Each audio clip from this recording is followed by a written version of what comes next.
And eto guys, napakaganda because the situation will improve sa 2026, no? Mag-i-improve yung mga sitwasyon mo. Kung meron kayong mga pinagdaanan na problema ngayong 2025 guys, or ng mga previous years pa,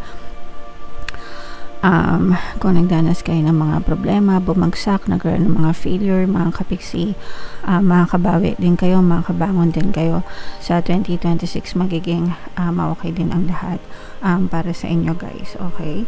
So wag mawala ng pag-asa. And for some of you, no, no love connection, mga kapiksi, yung maaari nyong ma-experience. So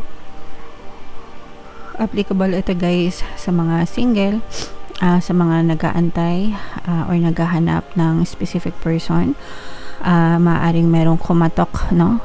Panain ni Cupido ang inyong puso, ang puso ng inyong specific person para mag-meet kayo, mga kapiksi. So, ito'y swerte agad guys, no? Swerte at tagumpay agad yung papasok sa inyo, mga kapiksi, yung nag-aabang sa inyo, yung nag-aantay sa inyo pagdating sa kaperahan nyo.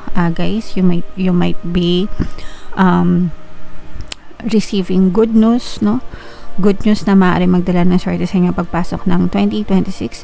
Maaari itong magdala ng swerte at maaari itong magdala ng tagumpay sa inyo, mga kapiksi. Yung iba sa inyo guys, sumasukses kayo na feeling nyo sinuswerte kayo sa buhay, okay? And ito nga yung sabi ko sa inyo, for some of you guys, maaaring merong no love connection. This may be somebody na parang mas air element guys. Fire element.